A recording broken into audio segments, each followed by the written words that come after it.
안녕하세요. 이 글을 쓰기까지 마음을 여러 번 다잡아야 했습니다. 손끝이 떨릴 정도로 참았던 감정들이 이제야 비로소 말이 되어 흐르기 시작합니다. 제가 이 이야기를 꺼내는 건 누굴 원망하고자 하는 것도 관심을 받고자 하는 것도 아닙니다.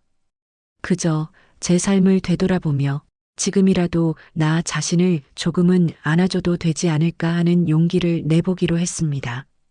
살아오면서 가족이라는 이름으로, 어머니라는 이유로 수없이 많은 것들을 양보하며 살았습니다. 그게 당연한 줄만 알았지요.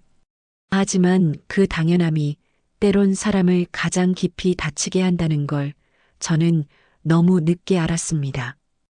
혹시 이 글을 읽는 분들께서 누군가에게 괜찮은 척하며 참아내고 있진 않나요? 그렇다면 제 이야기가 여러분의 마음에 조용히 닿기를 바라는 마음으로 시작해 봅니다.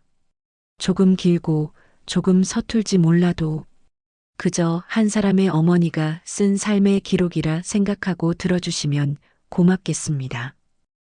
그럼 이제 제 이야기를 시작하겠습니다. 제가 살아온 인생이 남들에 비해 대단한 것도 아니고 그렇다고 아무 일 없이 평탄했던 것도 아니니까요. 저는 그저 평범한 어머니입니다. 33세 남편을 보내고 애들 둘을 키우겠다고 고운 얼굴에 꾸밈없이 쌀 씻으랴, 김밥 말랴, 장사하랴. 정신없이 살다 보니 어느새 저도 환갑을 넘겼습니다. 지금은 66살 재래시장 구석에 정옥자 김밥 간판을 걸고 김밥만 30년을 말았습니다. 고객들은 제 김밥을 손맛이 살아있다 하면서 일부러 찾아오고 단골 손님 중에는 이게 우리 엄마 맛이에요라며 우는 사람도 있었습니다. 그런 말 들으면 고단한 하루도 참을 만해지지요. 아주머니, 단무지 조금만 더 넣어주실 수 있어요? 그럼요. 단무지로 한 줄 감아드릴까요? 농담을 건네며 하루를 시작합니다. 김밥 장사도 사람이 하는 일이니 웃으며 해야죠. 큰아들 상우는 제가 중학교까지만 보내고 학원비도 못 대줬지만 본인이 알아서 공부하고 대기업에 취직했지요. 그게 벌써 5년 전이에요. 그리고 그해 결혼했어요. 며느리는 예쁘장하게 생긴 아가씨였는데 처음 봤을 때부터 뭔가 거리감이 느껴졌습니다. 눈은 웃고 있는데 입꼬리는 안 웃고 있는 그런 표정이라고 해야 할까요? 어머니, 안녕하세요. 저는 세희라고 합니다. 그 말투부터가 어색했습니다. 나랑 눈도 잘 안 마주치고 뭔가 긴장한 듯 아닌 듯 벽을 세우는 느낌이었죠. 물론 나도 처음이니까 그럴 수 있다 싶어 웃으며 말했습니다. 어휴, 애가 참 단정하게 생겼네. 우리 상우가 좋은 사람 골랐구나. 네, 감사합니다.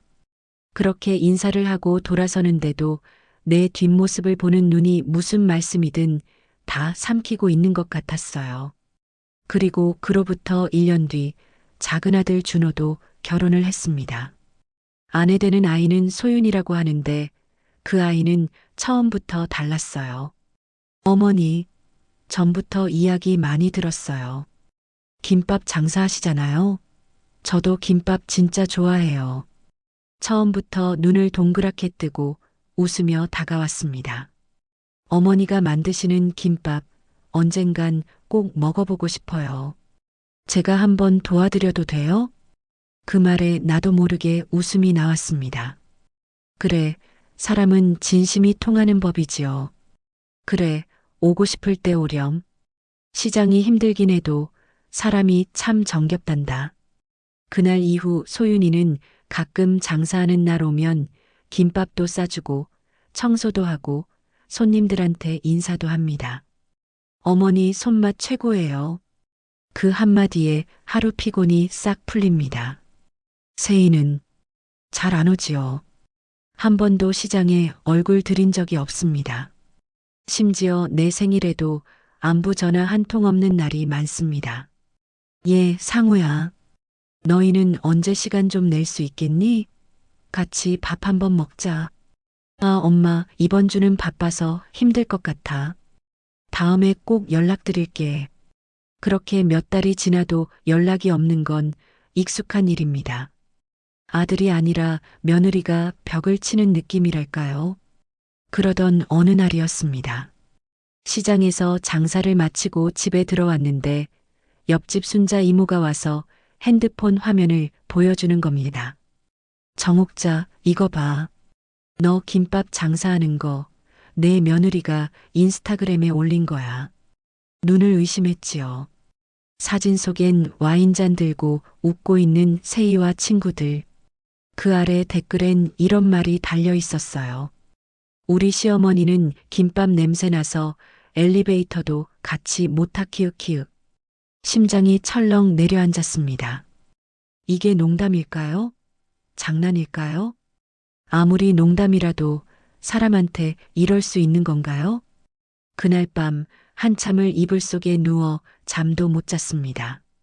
나는 김밥 냄새 나도 좋아. 내 손으로 만든 거니까 자랑스럽지.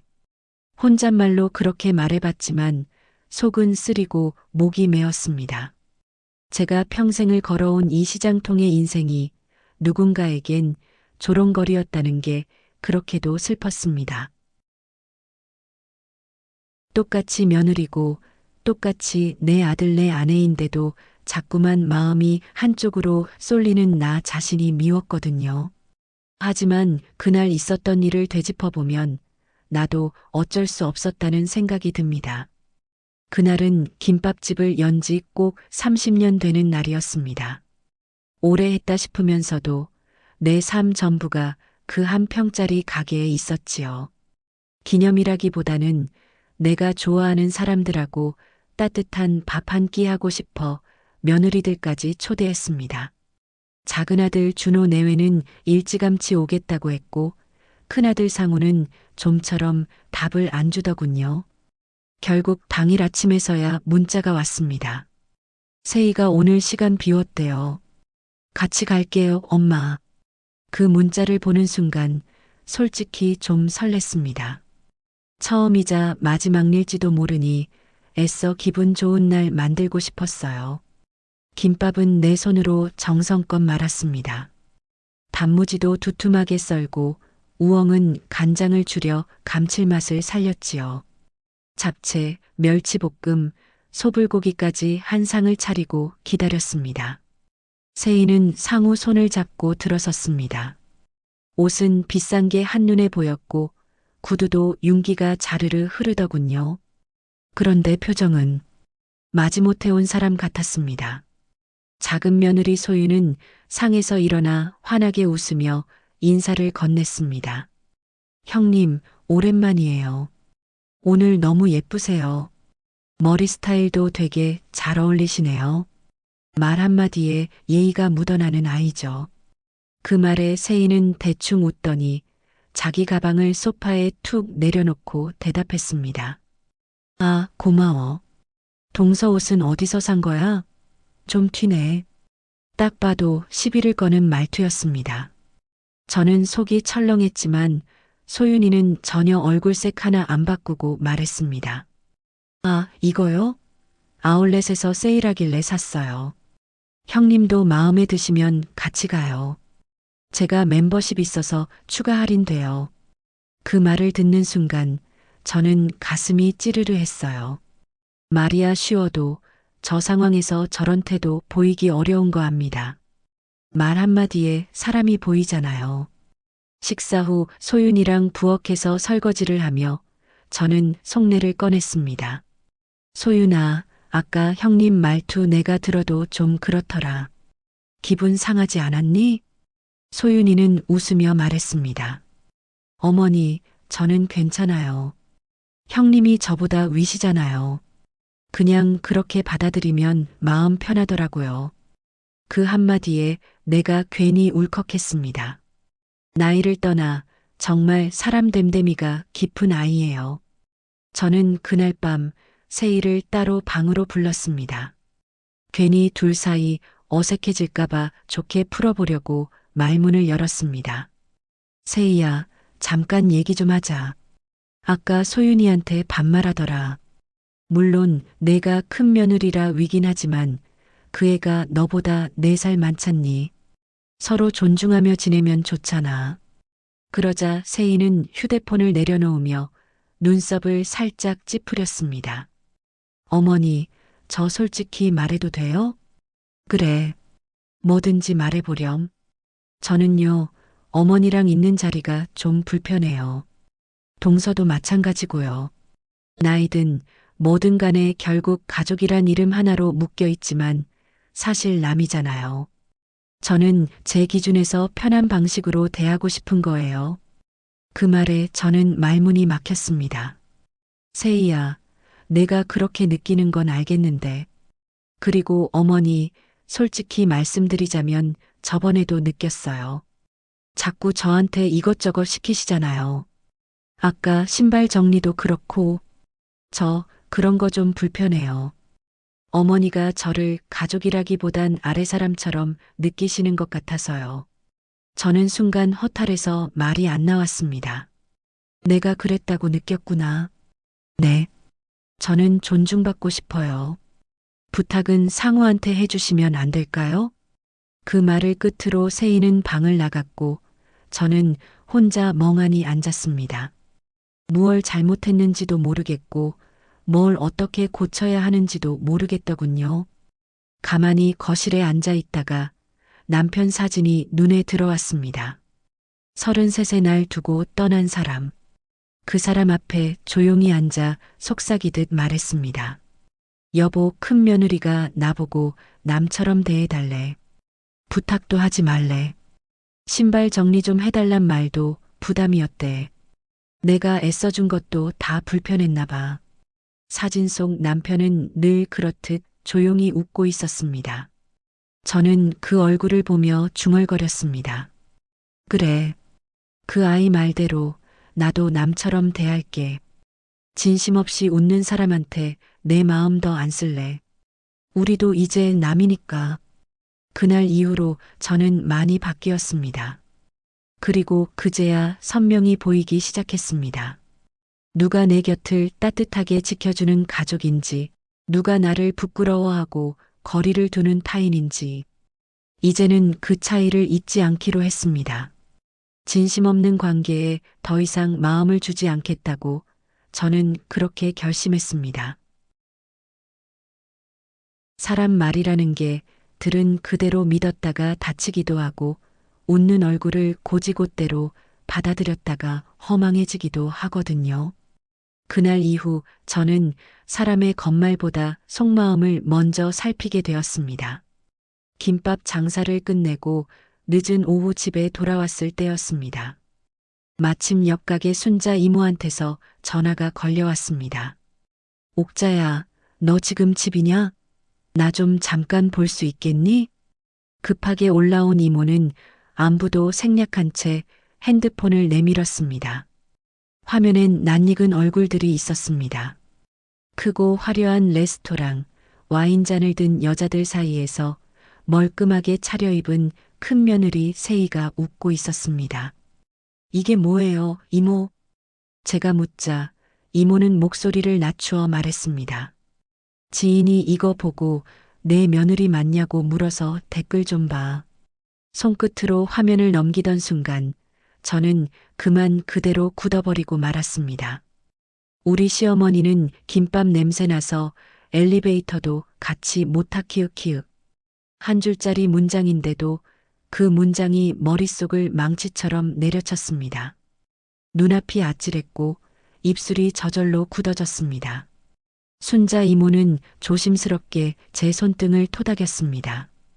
혹시 오해일 수도 있지 않겠니? 그냥 내가 알리는 게 맞을 것 같아서. 고마워요, 이모. 여기까지만 해도 충분해요. 이모를 보내고 나서 저는 혼자 거실 한가운데 멍하니 앉아 있었습니다. 몇 번이고 다시 그 글을 읽었습니다. 그리고 자꾸 마음속에서 똑같은 질문이 맴돌았습니다. 제가 그렇게 부끄러운 존재였을까요? 30년 넘게 김밥을 말았습니다. 그 김밥으로 두 아들을 먹이고 입히고 학교까지 보냈습니다. 비 오나 눈 오나 새벽같이 시장에 나가 쌀 씻고 우엉 썰고 단무지를 절이면서도 부끄럽다는 생각은 단 한 번도 하지 않았습니다.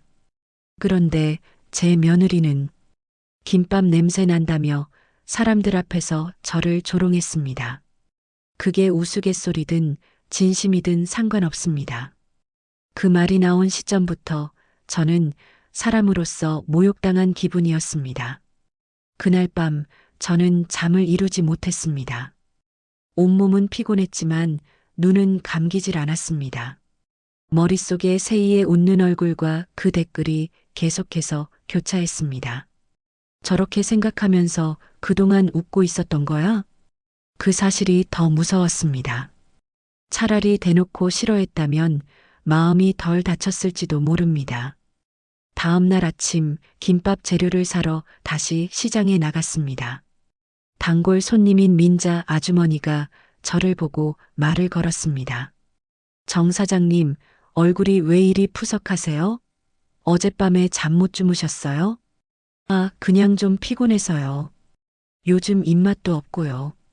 입맛이 없다는 말, 그건 그냥 하는 소리가 아니었습니다. 진짜 밥이 안 넘어가고 말도 하기 싫은 날이었거든요. 장사를 마치고 들어와 저는 큰아들 상우에게 전화를 걸었습니다. 어떤 말부터 꺼내야 할지 몰라 그냥 조심스럽게 물었습니다. 상우야, 세이 SNS 하는 거 너 알고 있었니? 응? 왜요? 아니, 그냥 요즘 젊은 사람들 다 하니까. 그런데 혹시 나에 대해 뭐라고 한 적 있어? 무슨 말씀을 하시려는 건지. 저는 차분히 말했습니다.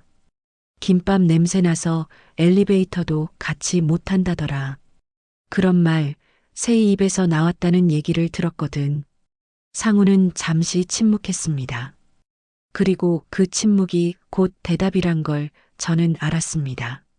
엄마 오해예요. 그냥 친구들끼리 웃자고 한 이야기일 거예요. 그래. 내 말대로 웃자고 한 말이면 이제부턴 나도 웃을 일 없게 하자. 그렇게 말한 뒤 전화를 끊었습니다. 가슴이 시려왔지만 후련하기도 했습니다. 이제는 제 마음을 지키는 일이 먼저였습니다. 며칠 뒤 장사 마치고 정리를 하는데 작은 며느리 소윤이가 찾아왔습니다. 손에 단호박찜을 들고서요. 어머니, 이거요. 집에서 만든 거예요. 단호박 좋아하신다고 하셔서요. 어머, 고맙다. 넌 이런 걸 또 언제 준비했니? 소윤이는 제 눈을 바라보더니 조심스레 물었습니다. 어머니 요즘 무슨 일 있으세요? 내가 그래 보여? 네. 얼굴이 많이 안 좋아지셨어요. 말도 줄으시고. 저는 아무 말 없이 웃었습니다. 하지만 마음속에서는 고맙다는 말이 맴돌았습니다. 말 안 해도 속을 알아주는 사람이 있다는 게 얼마나 위안이 되는지 그날 새삼 알게 되었습니다. 별일은 아니야. 그냥 좀 지치기도 하고 그래도 이렇게 내가 오니 살 것 같다. 그날 밤 저는 거실 한복판에 앉아 고요한 집안을 바라봤습니다. 그리고 다시금 마음을 굳게 먹었습니다. 더는 저를 부끄러워하는 사람에게 제 자리를 내어주지 않겠습니다. 저를 향해 비웃는 사람에게 김밥 한 줄도 내어주지 않을 겁니다. 나이 들수록 무심해지는 건 자식이라고 하지만 그래도 생일만큼은 다르지 않겠나 싶었습니다. 그 하루만큼은 연락 한 통쯤은 밥 한 끼쯤은 기대해도 되지 않겠느냐고요.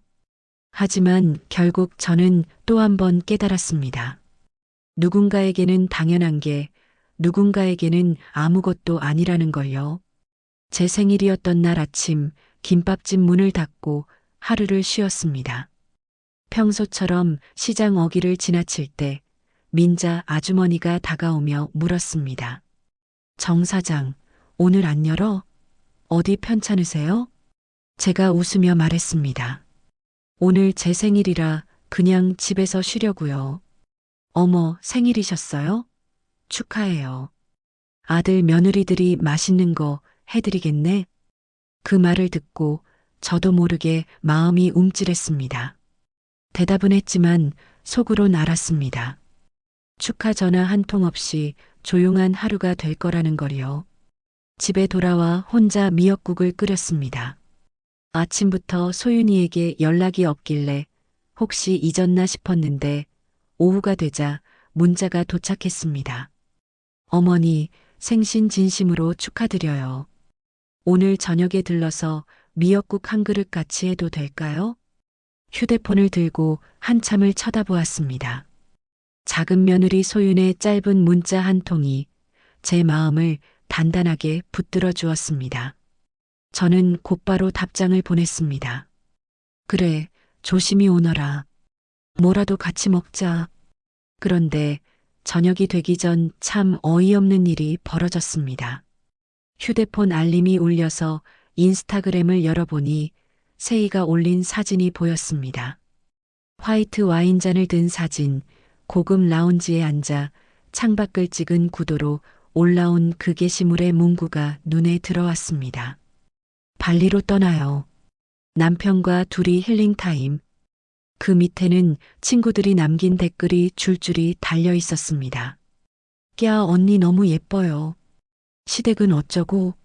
키읔키읔 대단한 며느리. 그 순간 손이 저절로 떨렸습니다. 아무 말도 할 수 없었습니다. 그래, 남처럼 대해달라고 했지. 그러면 생일도 남 생일이겠네. 저는 혼잣말을 하며 휴대폰 화면을 조용히 꺼버렸습니다. 얼마 지나지 않아 현관 초인종이 울렸습니다. 문을 여니 소윤이가 양손 가득 음식을 들고 서 있었습니다. 어머니, 미역국 끓이려고 했는데 늦을까봐 반찬 좀 해왔어요. 괜찮으시죠? 아이고, 그래. 오느라 고생했겠다. 소윤은 들어서자마자 앞치마를 꺼내 입고 부엌으로 향했습니다. 낮에 제가 끓여놨던 국을 데우더니 직접 만든 잡채랑 장조림을 꺼내 놓았습니다. 이거요, 지난번에 어머니 드시고 맛있다 하셔서 또 만들었어요. 그 한마디에 가슴이 먹먹해졌습니다. 별거 아닌 것 같은 말 한 줄, 그 안에 담긴 정성이 이렇게 따뜻할 줄이야. 저녁상을 차리며 소윤이 물었습니다. 어머니, 혹시 형님은 연락 안 오셨어요? 응, 뭐, 요즘 바쁜가 보더라. 그 말에 소윤은 잠시 말을 아끼더니 조심스레 말을 이었습니다. 저도 방금 인스타그램에서 봤어요. 형님이 여행 가셨나 봐요. 저는 고개를 끄덕였습니다. 그래, 여행은 갈 수 있지. 근데 꼭 오늘 가야 했을까? 그 말에 소윤은 잠시 저를 바라보다 말했습니다. 어머니, 저는 어머니 생신이니까요. 오늘이니까 꼭 오고 싶었어요. 그 말을 듣는 순간 저는 젓가락을 내려놓고 조용히 말했습니다. 고맙다. 소윤아, 정말 고맙다. 식사가 끝나고 소윤은 설거지를 마친 뒤 작은 봉투를 내밀었습니다. 이거요. 어머니 생신 선물이에요. 많이는 못 드렸는데 꼭 드리고 싶었어요. 작은 화장품 세트와 손글씨로 쓴 카드 한 장. 어머니의 손은 항상 따뜻해서 제가 기대고 싶은 봄 햇살 같아요. 그걸 보는 순간 저도 모르게 눈시울이 붉어졌습니다. 정말이지 피 한 방울 섞이지 않아도 마음이 통하는 가족이 있다는 걸 저는 그 아이에게서 느꼈습니다. 그날 밤 저는 소윤이 가져온 카드와 함께 누웠습니다. 그리고 조용히 남편 사진을 보며 중얼거렸습니다. 여보, 우리 둘째 며느리 참 착한 애지. 당신이 봤다면 참 좋아했을 거야. 반면 큰애는 그냥 그 아이가 말했던 대로 남처럼 지낼게요. 아니, 남보다도 멀어져야 할 사람인 것 같아요. 사람은요, 어떤 날 무슨 말을 했는지가 아니라 어떤 날 무엇을 하지 않았는지로 기억될 때가 많습니다. 저는 이번 생일에 누가 제 마음에 머물러 있고 누가 저를 떠나갔는지를 똑똑히 알게 되었습니다. 그날도 그랬습니다. 그냥 말 한마디였는데 그 말이 제 가슴을 하루 종일 눌러 앉았습니다. 오전 장사를 끝내고 점심시간 무렵 상우가 가게로 들렀습니다. 엄마, 여기 이 근처에서 회의 있었어요. 점심 같이 먹을까 해서요. 그래. 그래도 엄마 가게 김밥은 질리지 않니? 질리긴요. 회사 근처 김밥은 어설프기만 해요. 밥을 먹으며 상우가 슬쩍 말을 꺼냈습니다. 엄마, 그 상가 말이에요. 예전에도 한번 이야기 나왔었잖아요. 이제 슬슬 정리하실 생각 있으세요? 그 말에 저는 잠시 젓가락을 멈췄습니다. 정리라. 뭐 꼭 지금 하자는 건 아니고요. 세희가 요즘 자꾸 그 얘기를 꺼내서요. 어차피 상가는 관리도 필요하고 세금 문제도 있으니까요. 저는 고개를 끄덕이며 말했습니다. 그래. 생각은 하고 있었단다. 그런데 말이지. 말을 이어가려던 순간 휴대폰의 소리가 울렸습니다. 상우가 얼른 화면을 보더니 미간을 찌푸렸습니다. 세희였습니다. 여보세요? 짧은 통화가 끝난 뒤 상우가 잠시 말을 아꼈습니다. 제가 먼저 물었습니다. 무슨 일이냐? 그냥 엄마. 세희가 이런 말했대요. 뭔데? 시장 냄새가 좀 몸에 밴 것 같다고. 회사 사람들한테 말할 땐 좀 조심해달라고. 저는 젓가락을 내려놓고 말했습니다. 시장 냄새라. 엄마, 그냥 흘려들으세요. 세희가 원래 말이 좀 직설적이잖아요. 그래. 그 애가 그런 말도 하는구나. 엄마, 괜찮다. 상우야. 사람이 다 같을 순 없지. 그 아이 기준에선 이런 장사하는 엄마가 창피할 수도 있지. 말은 그렇게 했지만 속이 서늘하게 식어버리는 기분이었습니다. 제가 평생 해온 일이 누군가에게는 냄새나는 것이구나 싶었습니다. 그날 저녁 소윤이가 집으로 들렀습니다. 반찬 몇 가지를 챙겨왔더군요. 식탁에 앉아 같이 밥을 먹는데 저는 괜히 조심스럽게 물었습니다. 소윤아, 혹시 너도 이런 장사하는 거 창피하냐? 소윤은 젓가락을 멈추고 저를 빤히 바라보다가 말했습니다. 아니에요. 전 어머님 존경해요. 30년 넘게 장사하시면서 가족 책임져 오셨잖아요. 전 아직도 김밥 말 때마다 어머님 손 놀림 보면 신기하고 부끄럽긴커녕 배우고 싶을 정도예요. 그 말에 저는 잠시 말을 잇지 못했습니다. 누군가는 냄새난다 하고 누군가는 배운다 하고 사람 마음이란 게 참 다르다는 걸 또 한 번 느꼈습니다.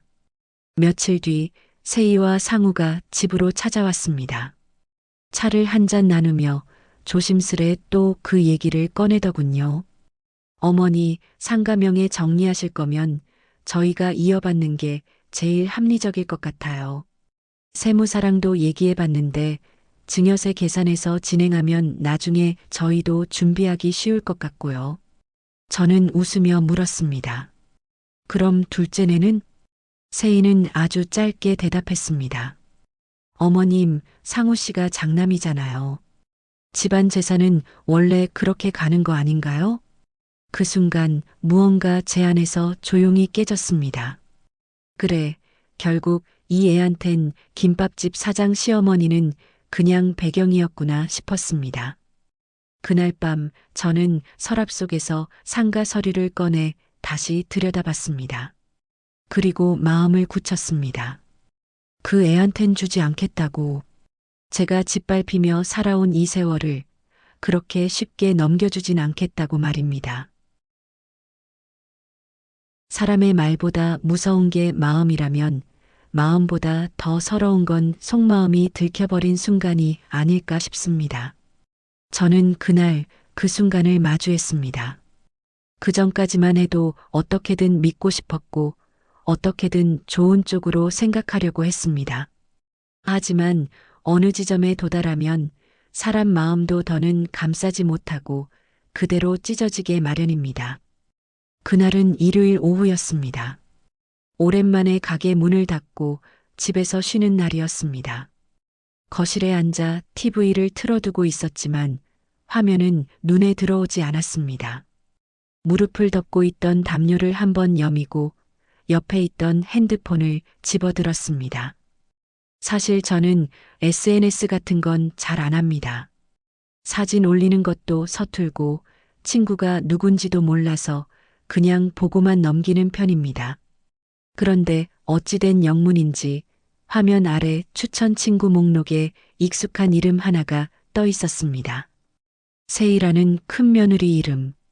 제 핸드폰에 저장해 두었던 이름이었습니다. 신기한 마음에 눌러보았습니다. 비공개 계정입니다라고 떠 있었지만 일부 게시물은 보이더군요. 그중 가장 위에 있는 게시물이 눈에 들어왔습니다. 이런 시월드, 이젠 정리 좀 해야지. 와인잔을 들고 친구들과 웃고 있는 사진 아래 달린 댓글들이 하나, 둘 제 눈에 들어왔습니다. 레전드 시월드 키읔 아직도 시장 가게 하시니? 진짜 이미지랑 안 어울려. 명품 입고 판자촌 드나드는 기분일 듯. 시어머니가 재래시장 운영이라니 그건 진짜 상상 초월이다. 저는 손끝이 저릿할 정도로 핸드폰을 내려놓았습니다. 이게 나를 향한 이야기라는 걸 단 한 글자도 놓치지 않고 느낄 수 있었습니다. 잠시 멍하니 있다가 한숨을 내쉬고 다시 핸드폰을 켰습니다. 세이의 또 다른 게시물이 있었습니다. 이번엔 사진이 없었고 텍스트만 올라와 있었습니다. 잡스러운 재래시장 가게도 곧 추억이 되겠지. 딱 그 한 문장이었습니다. 그 말 한 줄이 제가 30년 넘게 이어온 제 삶을 모조리 지워버리는 느낌이었습니다. 잡스러운이라는 단어는 제가 매일 이른 새벽에 나가 손에 김밥서 묻히고 기름내 풍기며 살아온 그 삶을 짓밟고 있었습니다. 참았던 눈물이 왈칵 쏟아졌습니다. 아무도 보는 사람 없는데도 괜히 고개를 숙였습니다. 제가 그렇게 창피한 존재였나 싶었습니다. 누군가에겐 자랑할 거리도 존중할 이유도 없는 그런 사람일 뿐인가 싶었습니다. 저녁 무렵 둘째 며느리 소윤이가 들렀습니다. 반찬 좀 나눠드리려 왔다며 김치와 멸치볶음을 담은 반찬통을 건넸습니다. 제 얼굴을 보더니 눈치를 챘는지 말없이 부엌을 들락날락하더군요. 어머님, 어디 편찮으세요? 아니야. 그냥 오늘 좀 피곤했어. 소윤이는 조심스럽게 제 옆에 앉았습니다. 어머님, 그 얘기 드려도 될까요? 혹시 상가명의 이정건 말이에요. 저는 고개를 돌려 소윤이를 바라보았습니다. 소윤이는 늘 그렇듯 조심스럽고 진심이 담긴 눈빛이었습니다. 저 그냥 문득 그런 생각이 들었어요. 어머님께서 힘들게 지켜오신 공간인데 그걸 누가 받아야 할지는 더 신중하게 결정하셔야 하지 않을까 그런 생각이요. 저는 조용히 고개를 끄덕였습니다. 소윤이가 무언가를 알고 있다는 건 느껴졌지만 말하지 않는 태도에 오히려 고마웠습니다. 괜한 고자질도 감정적 반응도 없이 묵묵히 제 감정을 살펴주는 그 마음이 참 고맙고 따뜻했습니다. 고맙다, 소윤아. 너는 늘 나를 사람으로 대해줘서 고맙다. 그날 밤 저는 서랍을 열고 상가 등기 서류를 다시 꺼냈습니다. 가슴 한편이 묵직하게 내려앉았지만 반대로 마음 한켠은 오히려 가벼워지는 기분이었습니다. 이제는 줘야 할 사람을 제대로 골라야겠다는 생각이 또렷하게 자리 잡았습니다. 제가 살아온 지난 세월을 하나하나 정리하면서 마음속으로도 수없이 스스로와 대화를 나눴습니다. 누구에게 줄 것인가, 무엇을 남길 것인가. 그건 돈이나 건물이 아니라 진심을 나눌 사람을 고르는 일이었습니다. 며칠 전 저는 법무사무소에 다녀왔습니다. 등기명의 이전 상담을 받기 위해서였습니다. 처음에는 이게 무슨 큰일인가 싶었지만 막상 결심하고 나니 발걸음이 무겁지는 않았습니다. 오히려 마음이 단단해졌다고 해야 할까요? 정옥자님, 등기부등본과 인감증명서 준비해 오셨죠? 법무사는 서류를 꼼꼼히 확인하며 물었습니다. 네, 다 챙겨왔습니다. 그는 명의 변경 서류에 제 이름과 새로운 소유자의 이름을 입력하기 시작했습니다. 그 이름은 둘째 아들 현수였습니다. 한때는 큰아들 상우에게 주겠다는 생각을 했었지만 이제는 마음이 완전히 바뀌었습니다. 어머니, 이거 진짜 괜찮으시겠어요? 둘째 아들은 제 옆에서 몇 번이고 물었습니다. 괜찮다. 이건 내가 정한 거다. 형 알면 난리 날 텐데. 그럼 뭐 난리 나면 좀 어때서? 난리 치고 나서야 뒤늦게 반성이라도 하면 그게 어디냐? 저는 그렇게 말하며 미소를 지었지만 속은 여전히 먹먹했습니다. 상우를 생각하면 아픈 마음이 먼저였습니다. 하지만 이제는 누가 자식이고 누가 며느리인가 보다는 누가 나를 사람으로 대해줬는가를 따져야 할 때라고 생각했습니다. 둘째 아들은 눈치를 보며 조용히 말했습니다. 형수는 아직 모르시죠? 굳이 말 안 해도 돼. 말해서 바뀔 일도 없고 말 안 해도 이미 다 알고 있는 일이다. 변호사 앞에서 서류에 도장을 찍으며 저는 제 속 이야기를 꾹 삼켰습니다. 정옥자라는 이름 옆에 새겨진 도장이 꾹꾹 눌러졌을 때 저는 그제야 진짜 제 인생이 다시 시작됐다는 걸 느꼈습니다. 그 상가는 크지도 않습니다. 2층짜리 허름한 건물이고 김밥 가게가 있는 1층을 제외하고 위층은 3개의 임대 매장으로 나뉘어 있습니다. 하지만 그 임대료만 해도 매달 300만 원이 넘습니다. 남들 보기엔 작을 수 있어도 제겐 피땀 어린 결과물이었습니다. 김밥을 싸고 나면 손등에 상처가 늘어났고 매운 김치를 무치다가 눈이 따가워 울었던 날도 많았습니다. 그러면서도 제가 그 자리를 지켜온 이유는 바로 이 자리가 제 존재였기 때문입니다. 누군가에게는 냄새나고 초라한 재래시장일지 몰라도 저에게는 세상에서 가장 빛나는 제 땀의 기록이었습니다. 서류 작성을 마치고 나오는데 둘째 아들이 말했습니다. 어머니, 진짜 감사합니다. 이 은혜 저 꼭 잊지 않을게요. 저는 가볍게 손을 들어 그의 팔을 툭 쳤습니다. 은혜라고 생각하지 마라. 그냥 이건 내가 너를 믿는다는 표시다. 둘째 아들은 말없이 고개를 끄덕였습니다. 그 눈빛에 벅참이 가득했고 저는 그 눈빛 하나로 충분했습니다.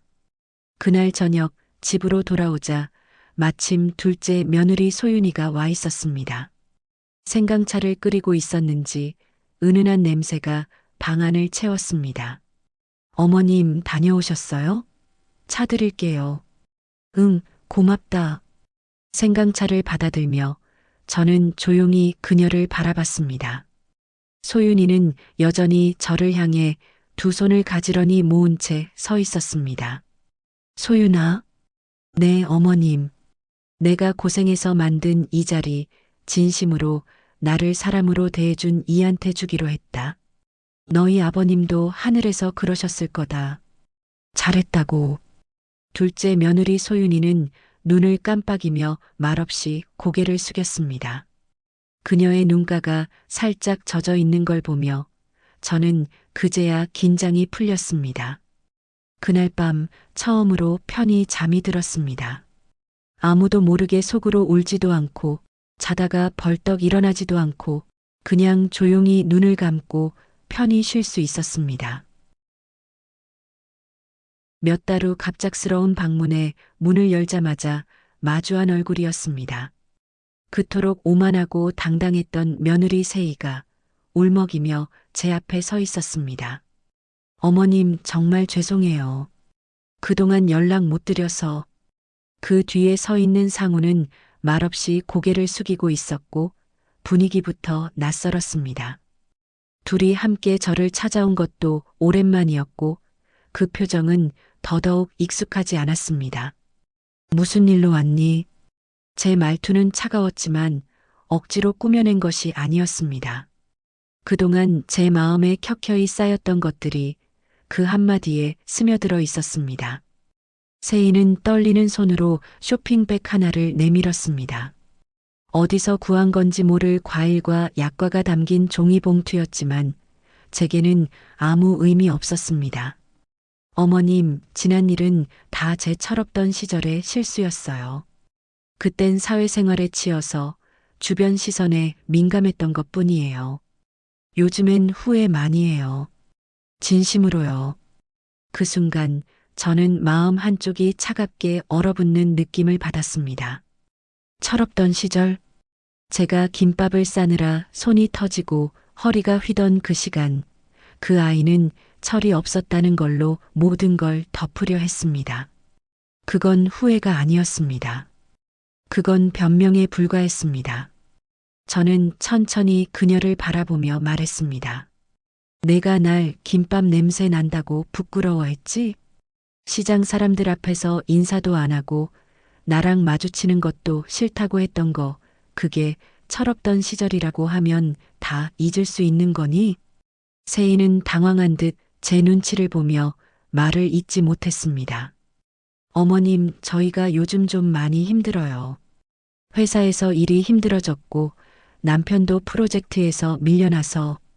상우는 여전히 고개를 들지 않았습니다. 말없이 그 자리에 서 있는 모습이 마치 잘못한 학생 같았습니다. 세인은 다시 한번 목소리를 낮췄습니다.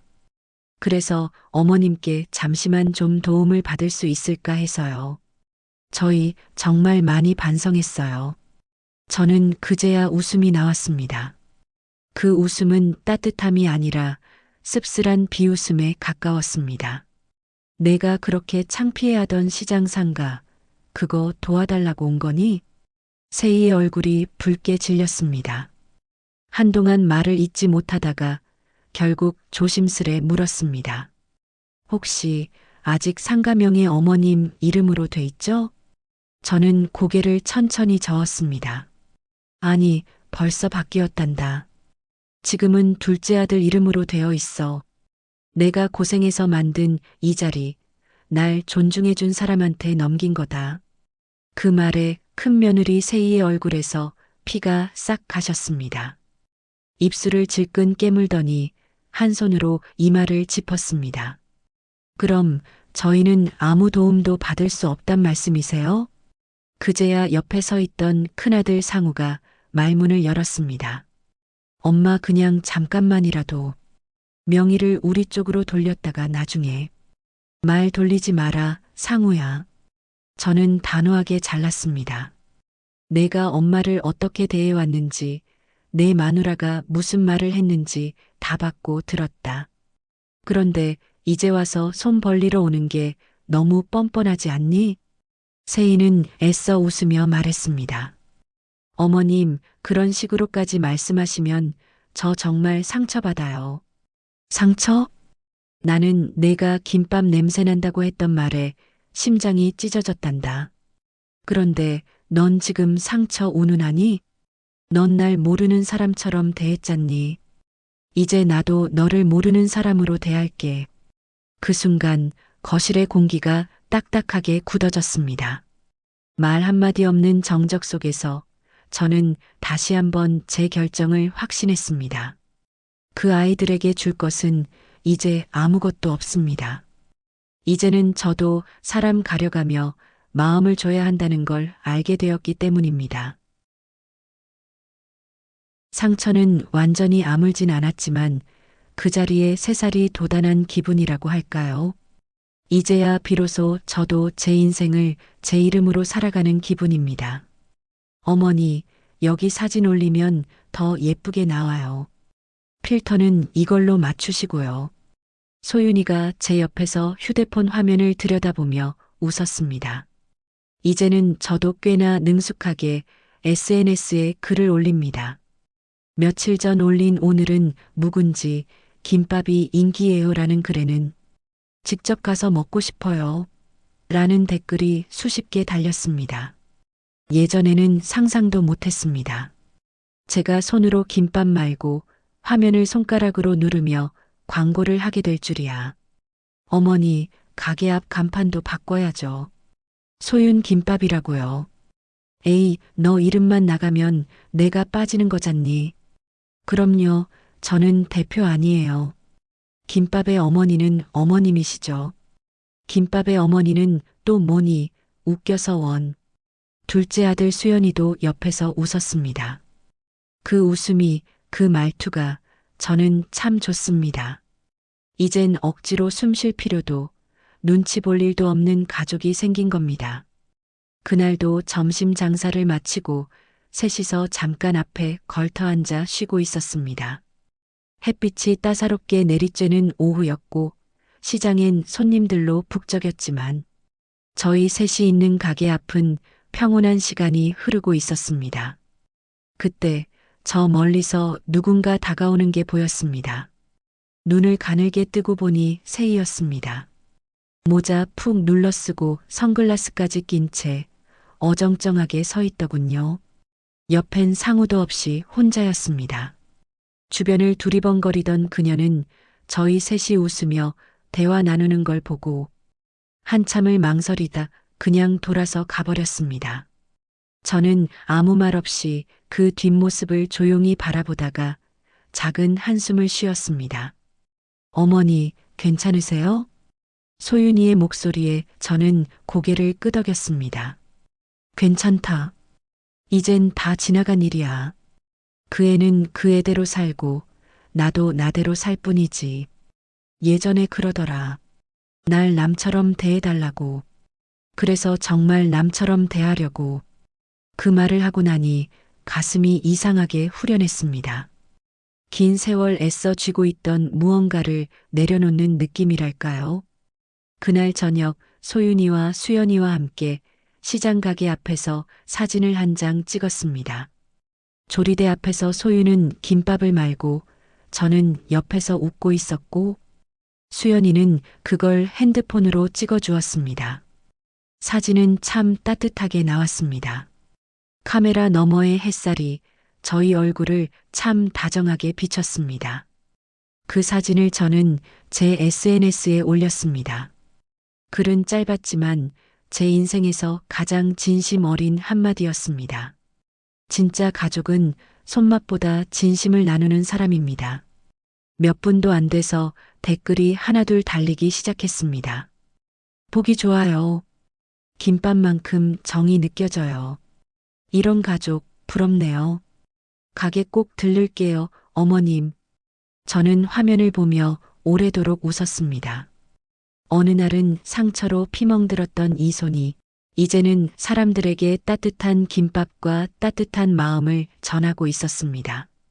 세이는 여전히 인스타에 고급스러운 찻잔, 비싼 옷, 호텔 브런치 사진을 올리며 왜 나만 미움받지라며 피해자인 척하는 글을 쓰고 있다 들었습니다.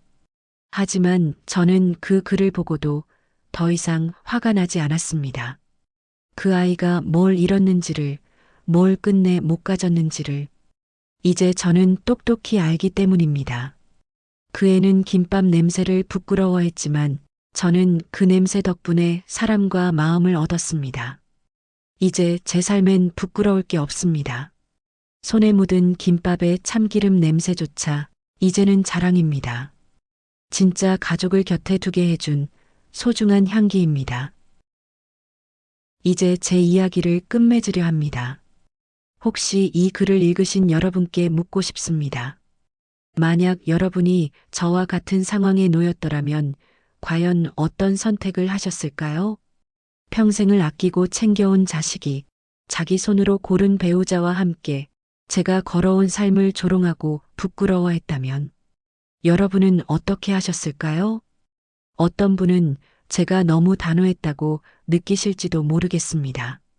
어떤 분은 잘했다며 응원을 보내주실 수도 있겠지요. 하지만 한 가지는 분명합니다. 사랑이라는 이름으로 참고만 살기에는 인생이 너무 짧고 또 너무 귀하다는 것입니다. 저는 뒤늦게야 깨달았습니다. 진심을 모르는 사람에게 헌신을 쏟는 건 결국 제 마음만 허물게 된다는 걸요. 부디 여러분은 누구보다 자기 자신을 아끼는 인생을 살아가시길 바랍니다. 저처럼 늦지 않게 스스로를 소중히 여길 수 있는 용기를 내시길 바랍니다. 다음에 또 다른 인연으로, 다른 이야기로 찾아뵐 수 있기를 바라며 이만 줄이겠습니다. 감사합니다.